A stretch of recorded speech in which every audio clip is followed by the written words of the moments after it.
Good afternoon, Mr Chairman, members of the committee. CUDA is grateful to you for inviting us to this meeting to discuss topical issues pertaining to credit unions. CUDA was formed in 2003. It's owned by and represents many of the largest credit unions in the country, and also provides a wide range of support services to them and to a growing number of credit unions throughout the country. My name is Kevin Johnson. I'm CEO of CUDA, and I'm joined by my colleague Elaine Lark, who is our Head of Legal and Compliance. I think you have a copy of the slides, so I'll just talk you through those. The blueprint for the future of the credit unions in Ireland is set out in the report of the Commission on Credit Unions published back in April of 2012, which resulted in the Credit Union Act of 2012. The Commission report provided a factual insight into the financial position of credit unions.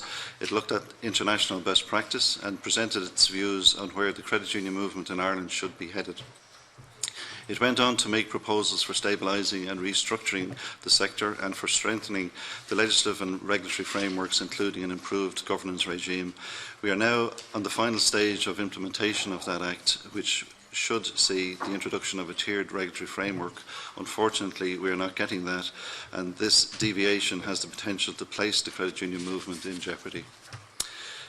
CUDA works with credit unions to help them develop their business models in line with their requirement to remain viable and relevant. These business models reflect the needs of the credit union members. Like the Commission, we realise that not all business models are or will be the same. The Commission envisaged an environment that offered a flexible approach to the regulation of credit unions that would assist credit unions in determining the business model they wish to adopt going forward. Some examples are illustrated there on slide 3 for you. It was to allow some credit unions to continue to offer basic savings and loans, but also allow other credit unions to develop and offer a greater range of services, so long as they have the necessary scale and they comply with the specific additional requirements. This is what is meant by a tiered regulatory framework. While sharing the same ethos, values and principles, the business models of credit unions vary as they are driven by the needs of their respective members.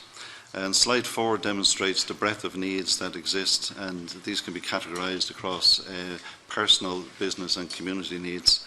CUDA is supporting credit unions achieve their clear vision of helping members become financially independent through access to financial services, financial products and financial education. CUDA has identified a spectrum of cooperation which ranges from knowledge sharing right through to the good work of the REBO team who support the credit unions who wish to merge. In 2011, CUDA developed the Credit Union Support Platform.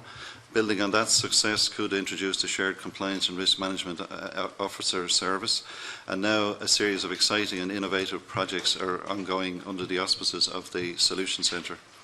But there is little point in working on expanding these services if we do not have an enabling regulatory and legislative framework that supports the development of enhanced business models.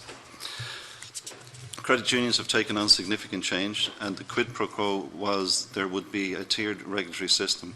Unfortunately, the Central Bank is now choosing to deviate from the Commission's recommendations. New regulations for credit unions following CP88 primarily focus on minimising or eliminating risk to the detriment of the appropriate development and evolution of the sector. In conclusion, the vast majority of credit unions are financially sound, compliant, competent and ready to provide more services to more people. It's time to recognise that fact and to allow them to do what they do best, which is to offer the services that their members rightly expect from a modern credit union. Strangling credit unions with overzealous regulation will see their demise and force credit union members to switch to more expensive banks. There is a simple answer to this dilemma.